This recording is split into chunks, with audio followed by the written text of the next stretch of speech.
Saying no cost them $135,000 and so much more. We're working to get it all back.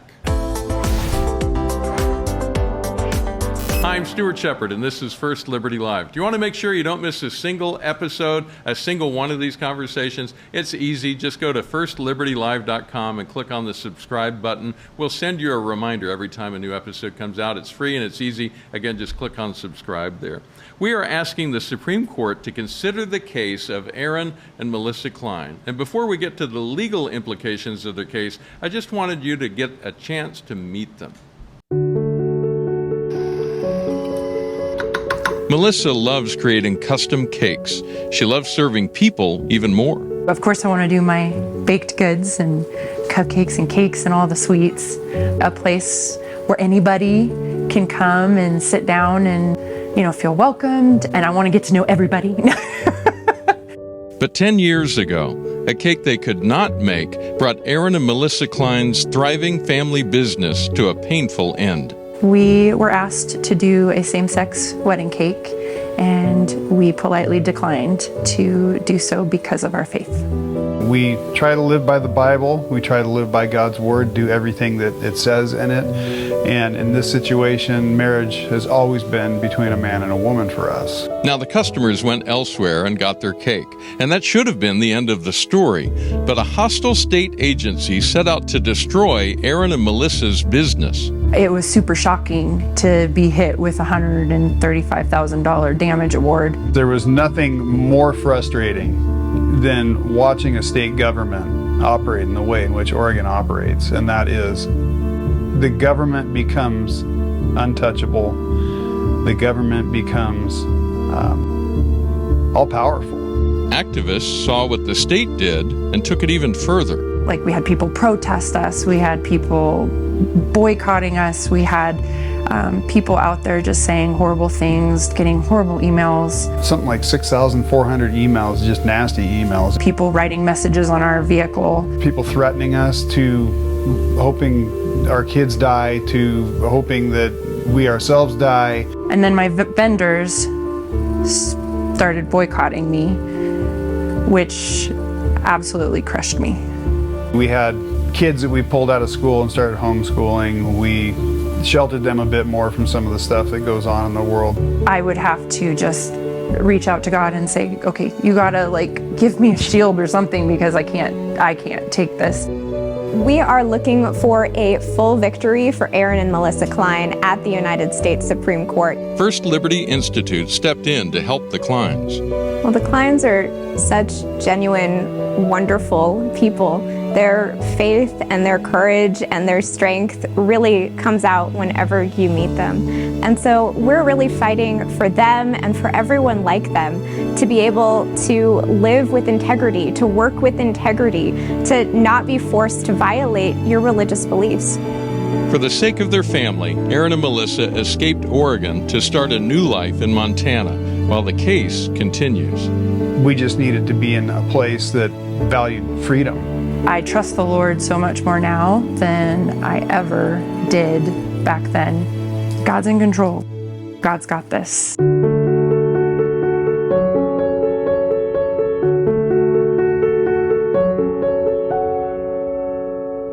Stephanie Taub is senior counsel with us here at First Liberty Institute. She has been working closely with Aaron and Melissa. You saw her in the video we just did. Hi, Stephanie. Hi, Stuart. Thanks for having me on. I want to get all the legal stuff from you now so we have a better understanding of where it's going, what's at stake, and what happens next. The first question is real simple. Why should Aaron and Melissa win at the U.S. Supreme Court? Well, it is really simple. No one should be forced to send a message that goes against their beliefs. And that's exactly what happened with Aaron and Melissa Klein here.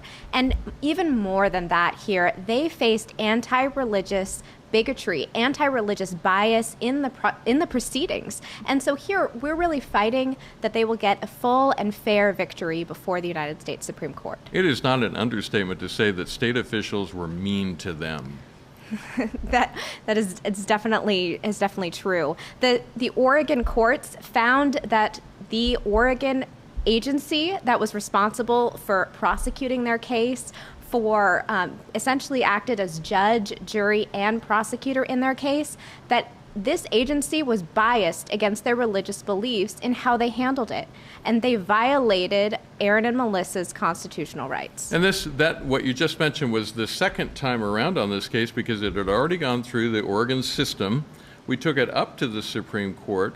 They said, we're going to send this back to Oregon to handle this, and they gave them directions how to do it. What you're saying is they did not handle it well, but they also didn't fix it, right?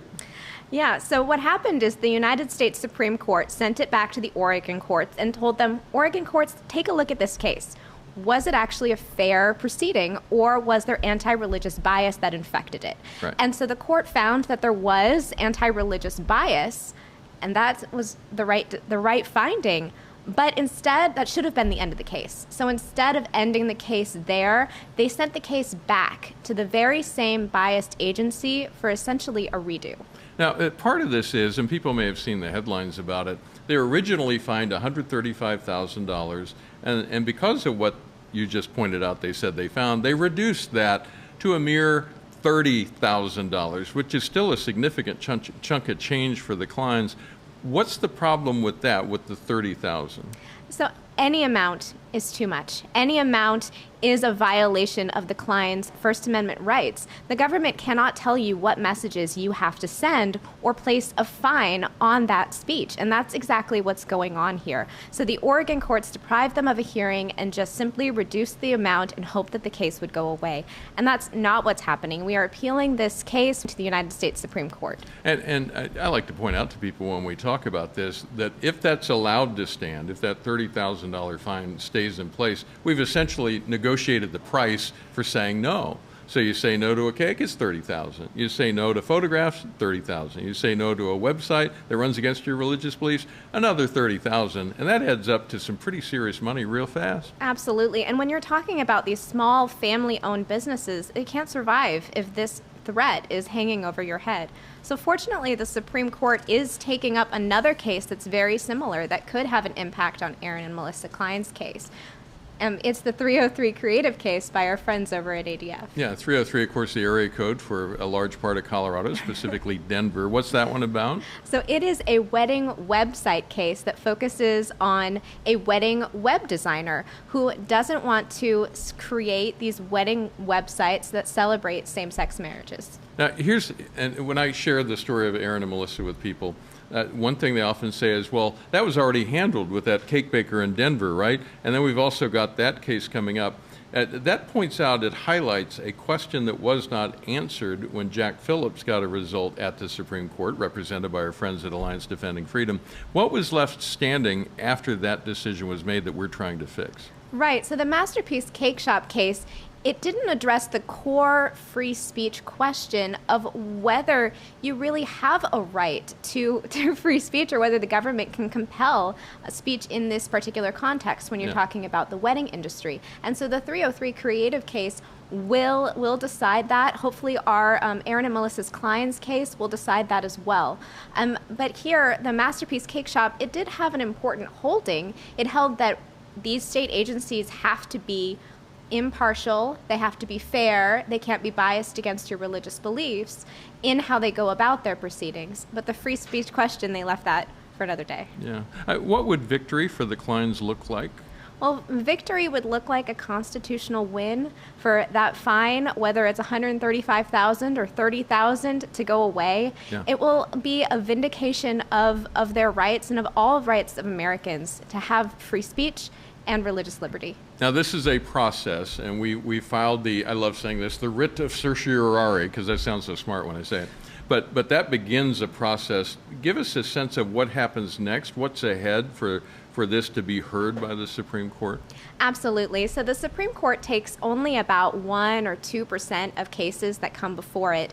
The percentage of religious liberty cases might be slightly higher than that. It takes 4 votes of the 9 justices in order to take the case, and then it takes 5 votes to win. And they don't take very many. That's right, only 1 to 2%. Yeah, and thousands are filed every year. So it's a big deal if they select this case to hear, and we sure hope they do. Right? Absolutely. Yeah. Anything else you'd like to share before I let you go? Well, thank you so much for having me on. Thank you to all of the supporters. Please go to firstliberty.org to learn more about this case. Aaron and Melissa have been fighting for almost 10 years at this point, and that is 10 years too long. Stephanie Taub, always great chatting with you. Thank you. Hey, and thank you for being part of this effort. The Kleins have gotten a top-notch legal representation for a decade, thanks to people just like you who support the work here. They will never get a bill for all the attorney work that has gone into this, and we're only able to do that because of the gifts of kind-hearted people like you who care about this, that it resonates with you, and you want to see something done about this in the real world. So if you would, please consider donating to the work of First Liberty. Just go to firstlibertylive.com, look for the big red donate button. Thank you from all of us in advance. First Liberty is the last line of defense and the greatest hope for victory.